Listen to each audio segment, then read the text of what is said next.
Hey, this is Ellie Church, star of Time to Kill, and you're watching the Son of Celluloid show. Son of Celluloid! Son of Celluloid! Son of Celluloid! Son of Celluloid! Son of Celluloid! Son of Celluloid! Son of Celluloid!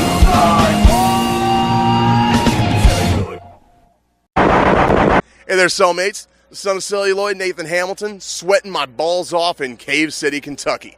I got a story to tell you. This weekend, Nicole and I trekked on up to Indianapolis for Days of the Dead. It was a hell of a party, but on the way, we were talking about roadside attractions. Now, we really wish we could run across the world's biggest ball of twine or a giant cow statue out in the middle of a field or something crazy to check out. Well, as we were just getting ready to get on 65 to travel through construction-riddled Indiana, I saw a sign that said Dinosaur World. You know I'm not going to pass that up. So we pull up beside Dinosaur World, and wouldn't you know it, there's a bus full of kids from some day camp. Fuck that, we are not going to Dinosaur World. So we go to turn around, and we see it. On top of a hill, as if a sign from the horror gods that our unholy trek was predestined. We pull over and see this.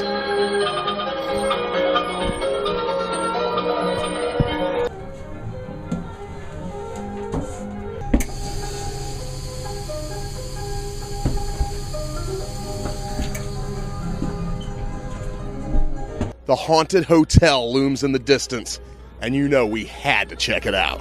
The place is called gunTOWN Mountain. gunTOWN. But I'm about to call it Gun Hill Mountain repeatedly. Give me a break, folks. I was day after a horror convention level hungover. This haunted hotel was built in 1972 here in Cave City. We're not sure by who. Nefarious forces, we're guessing. Actually, we later found out that it was the final freestanding haunt built by Funny Frights, the famous manufacturer of haunted attractions and animatronics, who are also responsible for Frankenstein's Haunted Castle in Indiana Beach. It's right outside all these caves, including Onyx Cave. And right here by the Gun Hill Mountain Country Store, where they sell hams. There's buzzers flying overhead. Look up. Hams. Pretty sure it might be Long Pig. They've got putt-putt here. It's an awesome place. But the real star is this attraction. Now, we've been through here twice now, and it's like an old-school carny ride built permanent. It's a dark ride walkthrough, and it's got old-school attitude and atmosphere to spare.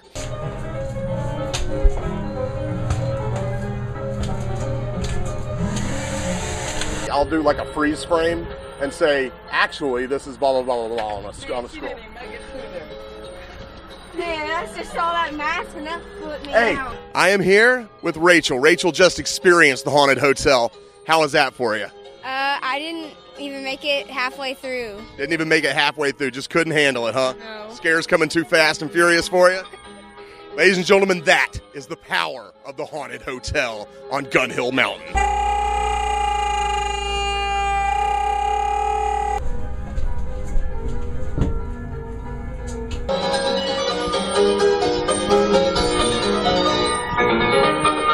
Charmin' Charlie says when you're driving through Kentucky, make a stop in Cave City and get your ass right here to the haunted hotel.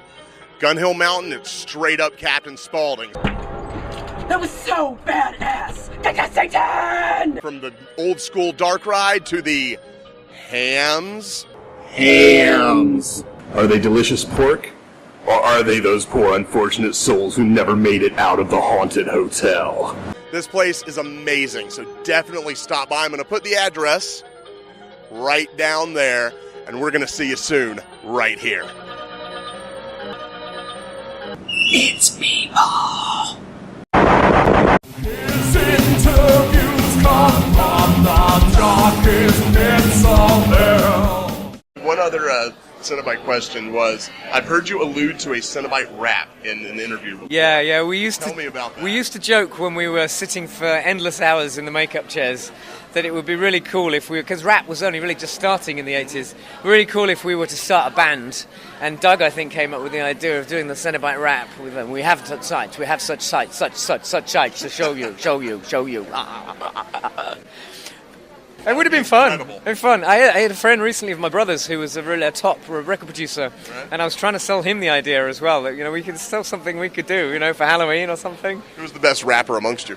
Probably Doug. Yeah, probably Doug. Might have to ask him for a couple of bars. Concede to Doug. Yeah. Okay, cool. Now I was talking to Mr. Bamford earlier, yes. And he told me that ignore most of what he says. By the way, it's very sad. Yes. The Alzheimer's is kicking in. He hasn't had his medication today? Well, it is remarkable that an actor of his age is able to stand and walk, but you have to disregard most of what he says, I'm afraid, because he's it's not... Right.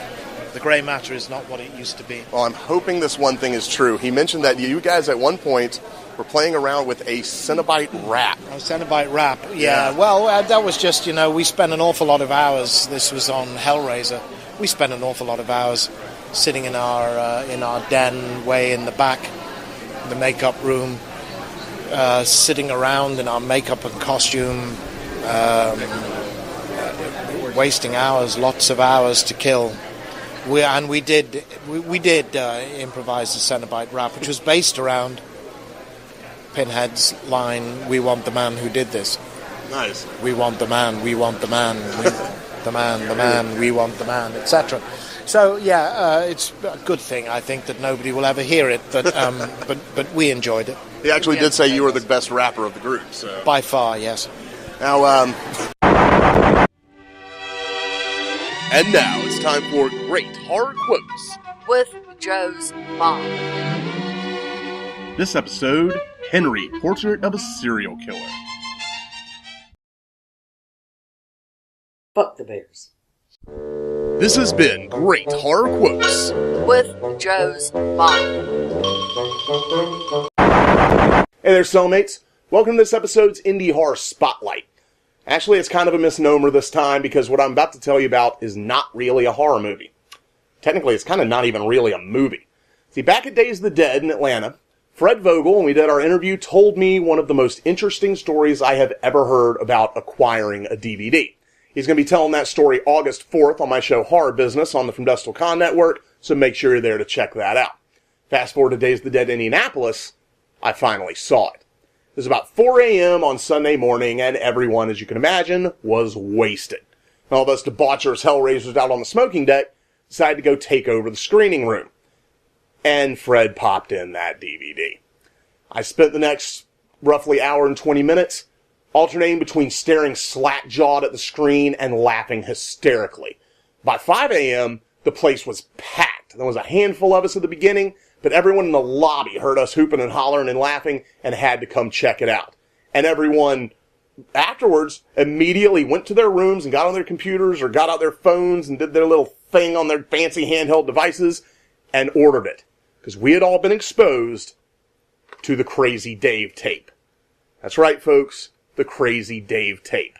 This isn't technically a movie, it's a mixtape. A lot of people call them party videos, which is the perfect name because it's something you want to pop in when you and your buddies are sitting around getting hammered, and you will laugh your ass off and just be completely flabbergasted at what you're seeing.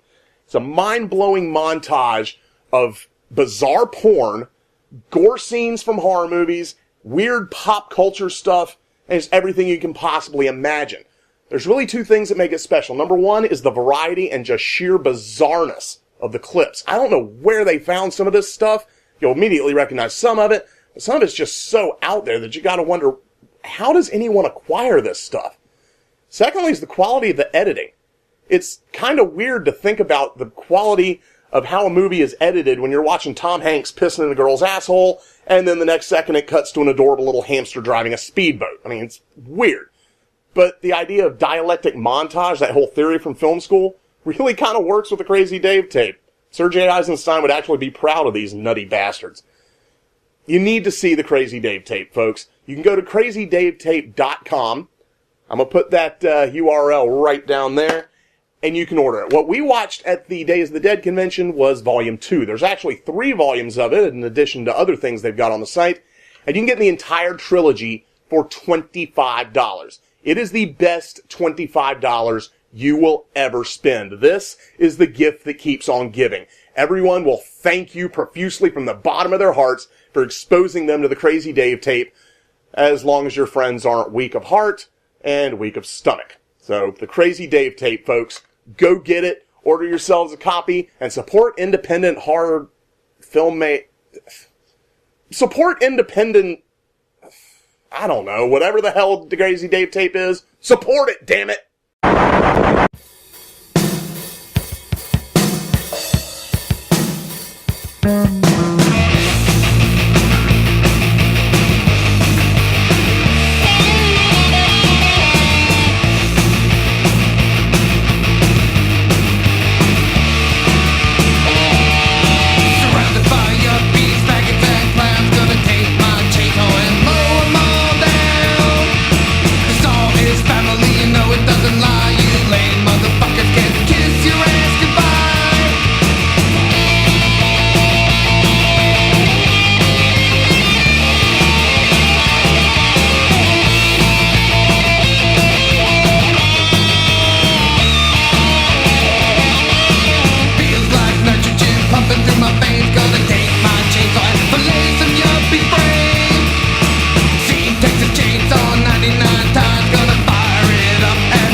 Oh my god, you guys have got to get me out of here. I don't know where I am. I'm really fucking scared and these people are really fucking crazy. Hey, how'd you get a hold of the camera? You give me that!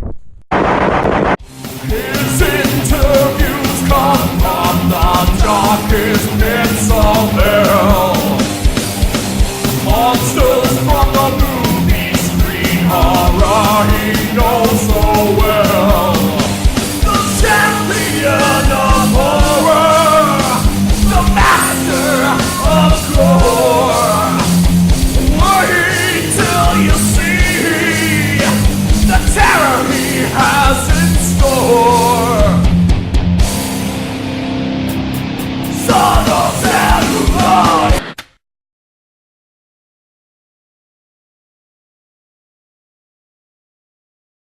This is gonna be so fucking stupid.